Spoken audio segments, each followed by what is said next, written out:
Olá, eu sou Maria Maria Carvalho, discente do curso de Licenciatura em Educação do Campo, na Universidade Federal do Piauí, campus Amilcar Ferreira, Sobral.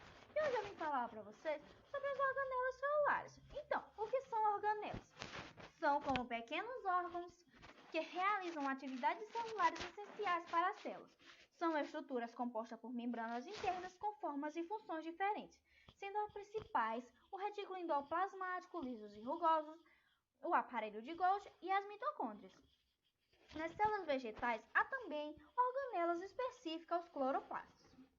Aqui são a organela animal e a organela vegetal, onde eu vou falar para vocês aqui, começando da célula animal, as organelas da célula animal. Ela é composta pelo aparelho de Golgi, o centriolo, a mitocôndria, o retículo endoplasmático, o núcleo, que é o centro de controle das atividades da célula, que é responsável por armazenar informações genéticas.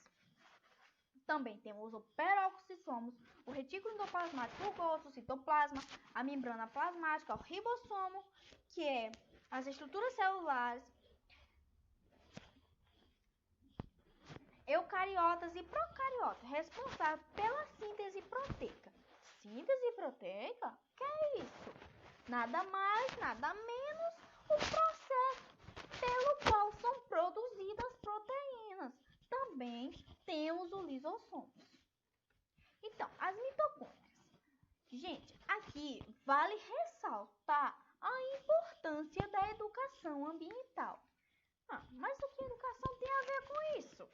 Praticamente tudo.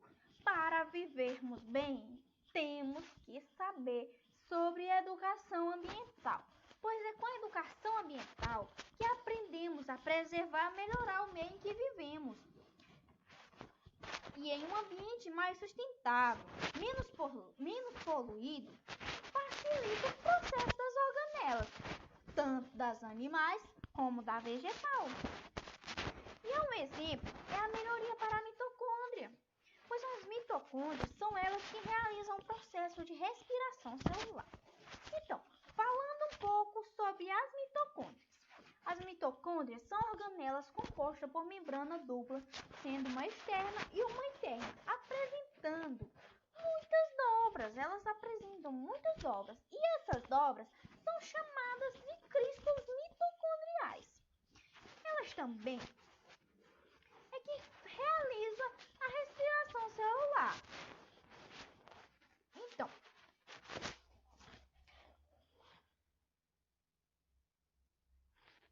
as mitocôndrias são organelas especiais com a capacidade de se reproduzir, uma vez que contém moléculas de DNA circular, tal como as bactérias. Sua função é realizar a respiração celular, que produz a maior parte da energia utilizada nas funções vitais. Então, a primeira etapa acontece no citosol da célula e as duas últimas no ciclo de Krebs e a fosforilação oxidativa ocorrem nas suas membranas internas. Aqui a mitocôndria.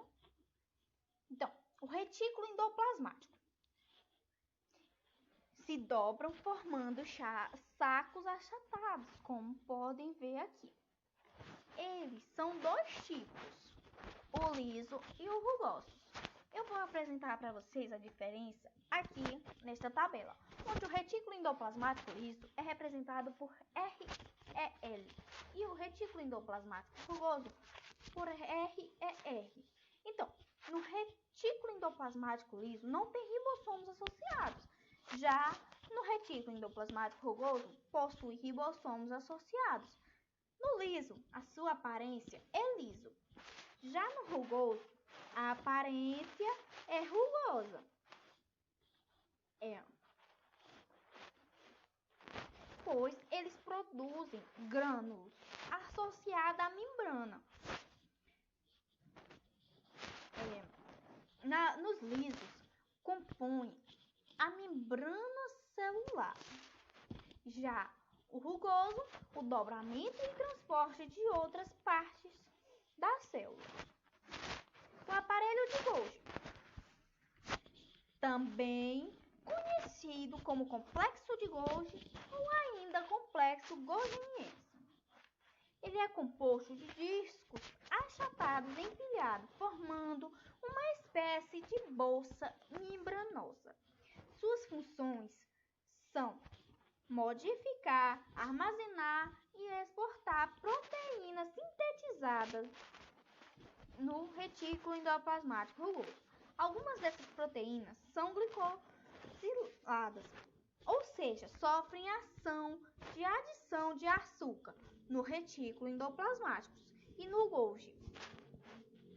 O processo é completado. Caso contrário, e no Golgi, o processo é completado. Então, caso contrário, essas proteínas podem se tornar inativas.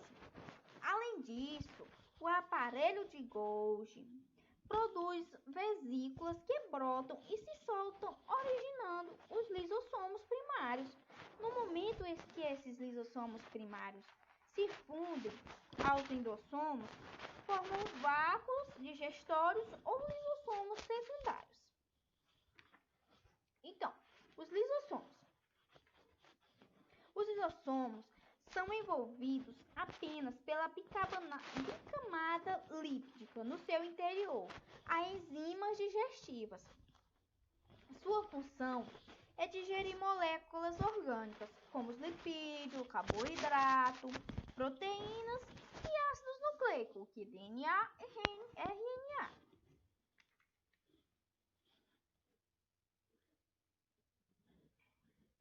Os peroxissomos.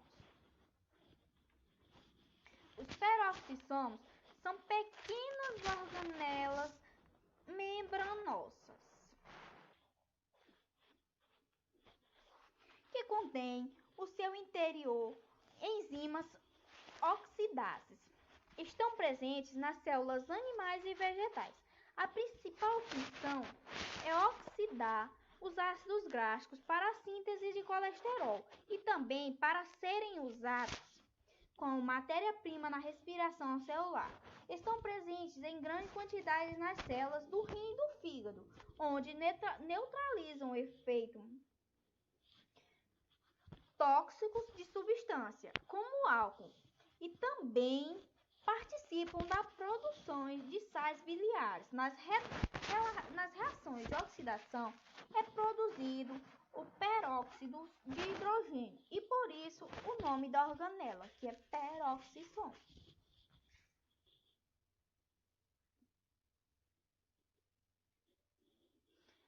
Agora vamos falar sobre a organela vegetal. Então, ela é composta pelo aparelho de Golgi, como já falamos, o cloroplasto, o retículo endoplasmático, a membrana plasmática. A membrana plasmática é o que controla o que entra e sai das células. O ribossomo, a parede celular, são camadas rígidas, resistentes,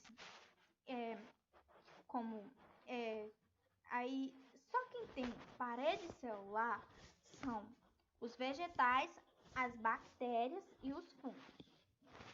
Temos o vácuo, o citoplasma, o mitocôndrio, o peroxissomo, o núcleo.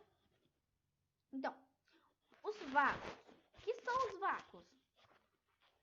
Eles são envolvidos por membranas e preenchidos com fluido diferente no citoplasma. São muito comuns nas células vegetais, nas quais têm funções de reservar substâncias, como seiva, e atuam no mecanismo de pressão osmótica, conhecido como turgor, que regula a entrada de água e rigidez dos tecidos vegetais, tornando a planta ereta. Então,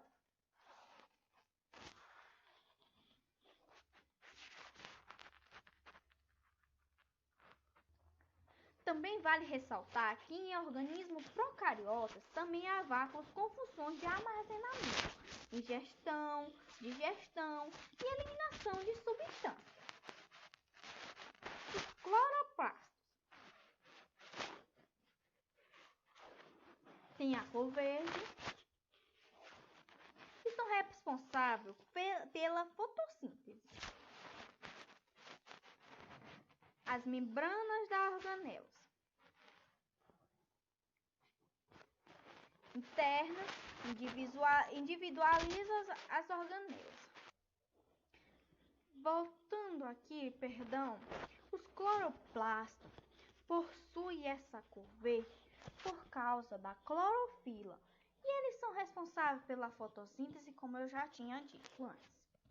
A forma e o tamanho dessas organelas variam conforme o tipo de célula e de organismo em que se encontra. Então, as membranas das organelas. As organelas são delimitadas por membranas internas que se assemelham à membrana externa, sendo composta por uma bicamada lipídica, embora esta tenha composição e estrutura um pouco diferente. Ambas são compostas de fosfolipídio, glicolipídio e o colesterol, sendo que na interna é bem menor a quantidade de colesterol, componente que regula a fluidez e a estabilidade. As membranas internas também regulam a entrada e saída de moléculas através de proteínas especiais que auxiliam a passagem. Além disso, as organelas também podem permitir entrada de moléculas no seu interior, usando o mecanismo de endotose e exocitose.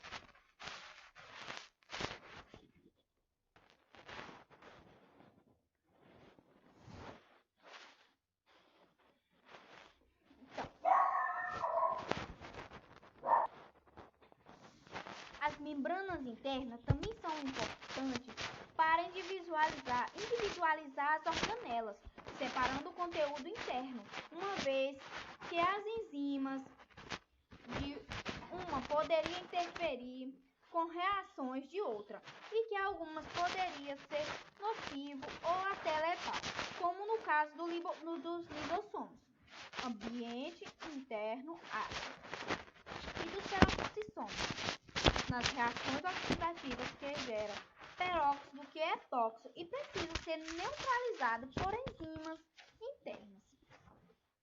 E obrigada pelo carinho. Aqui são as referências